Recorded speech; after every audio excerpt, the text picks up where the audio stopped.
Hello my dear friends, आज हम पढ़ रहे हमारी वर्कशीट नंबर 67 है हिंदी की। जॉर्ज पंचम की नाम कृतिका में से आया हुआ है। देखिए आज हम क्या पढ़ेंगे। जॉर्ज पंचम की नाक एक व्यंग है।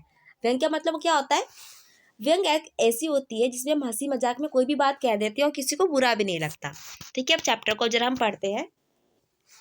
ये बात उस समय की है जब इंग्लैंड की रानी महारानी एलिजाबेथ द्वितीय अपने पति के साथ हिंदुस्तान आने वाली थी। अखबारों में रोज ही उनकी चर्चा हो रही थी। रोज ही लंदन में से अखबारों में खबरें आ रही थी कि शाही दौरे पे वो क्या क्या तैयारी चल रही है। रानी एलिजाबेथ का जो दर्जी था वो बहुत टेंशन में था कि महारानी जो है पाकिस्तान नेपाल के दौरे पे रानी कब क्या पहनेगी। उनका सेक्रेटरी और शायद जासूस भी उनके पहले ही इस महाद्वीप का तूफानी दौरा करने निकल गया था। यानी कि इंडिया का पाकिस्तान का और नेपाल का दौरा करने के लिए उनके जासूस निकल चुके हैं कि भाई आखिर वहाँ पे क्या क्या। आखिर कोई मजाक थोड़ी ना था। जमाना क्योंकि नया था, फौज फाटे के साथ निकलने के दिन निकल चुके थे। यानी कि वहाँ पर अब फौज सेना लेके तो जाता नहीं अभी कोई। अब क्या लेके चलते हैं? आप सब लोग फोटोग्राफर लेके चलते हैं कि देखिए हम कहाँ जा रहे हैं या क्या जा रहे हैं और किस तरीके से हमने चीज़ किया है। और ये सब चीज़ें क्या होती है, हमेशा अखबार में छपती रहती है। रानी जी का एक ऐसा ही हल्के नीले रंग का सूट बनाया था जिसमें उन्होंने रेशमी कपड़ा हिंदुस्तान से मंगाया था। करीब 400 पाउंड खर्चा करके उस सूट में आया था। यानी कि 400 पाउंड ने खर्चा किया तब जाके उनका एक सूट बना। रानी जी एलिजाबेथ की जन्म पत्री भी छपी थी अखबार में। प्रिंस फिलिप के कारनामे भी छपे थे और तो उनके नौकरों, बावर्ची यानी खाना बनाने वाले, खानसामों भी खाना बनाने वाले होते हैं, अंगरक्षकों की भी पूरी जानकारी और जीवनी सारी क्या है न्यूज़पेपर में भी दिखाई गई थी। शाही राजमहल में रहने वाले पलनों में कुत्तों की तक की तस्वीरें भी क्या की थी, अखबार में छाप दी गई थी। बड़ी धूमधाम थी, बड़ा ही शोर शराबा हो रहा था।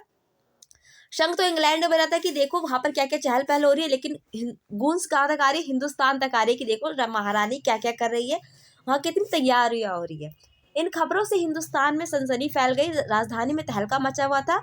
जो रानी 5,000 रुपये का रेशमी सूट पहनकर पालम के हवाई अड्डे से उतरेगी, उनके लिए कुछ तो होना चाहिए, कुछ तो लोग होने चाहिए जो उनकी क्या कर सके, उनकी खातिरदारी कर सके। जिसके बावर्ची सबसे पहले महायुद्ध में जान हथेली पे लेकर लड़ चुके थे, उनकी शान शौकत के क्या कहने। वही रानी तो दिल्ली आ रही है। अपने मुंह से निकल ही गया कि वे आए हमारे घर और कभी हम अपने को और कभी उनको हम अपने घर को देखते हैं। ये एक तरह का दोहा है। इसमें कह रहे हैं कि हम जैसे कि हम गरीब है और कोई बहुत ही राजशाही जो है लोग जो हमारे घर पर आ गए और हम कभी उनको देखते हैं कि वो हमारे घर आ गए, और दूसरा हम क्या देखते हैं, अपने घर को देखते क्या ये घर उनके लिए सही भी है या नहीं है। चलिए शब्दार्थ देखिए दिए हुए। खानसा में क्या होते हैं? खाने की सामग्री का प्रबंध करने वाले और नौकर रसोइया। ठीक है, अब हम इसके क्वेश्चन आंसर करते हैं जरा। पहला क्वेश्चन है किसकी फौज तैयार हो रही थी और क्यों हो रही थी? तो आपका आंसर है इसका फोटोग्राफरों की फौज तैयार हो रही थी। क्यों हो रही थी? क्योंकि इंग्लैंड की महारानी भारत, पाकिस्तान और नेपाल के दौरे पर जाने वाली थी। उनके दौरों पर सारी खबरें जो थी अखबार में छापने के लिए फोटोग्राफर तैयार हो रहे थे। दूसरा क्वेश्चन है आपका किसके दर्जी को परेशानी थी और क्या परेशानी थी और क्यों थी परेशानी आखिर?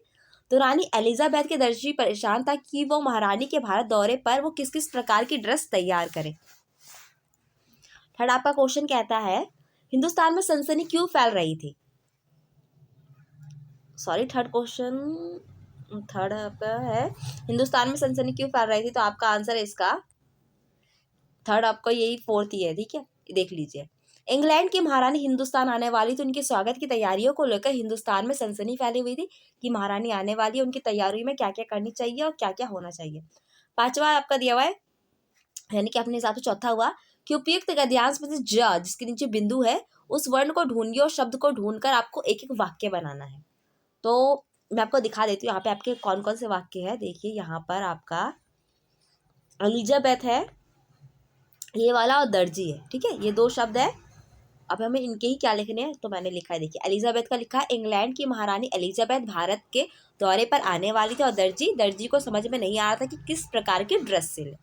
ओके फ्रेंड्स, यहाँ पे हमारा वीडियो कंप्लीट होता है। आई होप आपको वीडियो अच्छा लगा। इसे लाइक कीजिए, कमेंट कीजिए, शेयर कीजिए। और भी वीडियोस देखने के लिए मेरे चैनल को सब्सक्राइब कीजिए। Thank you.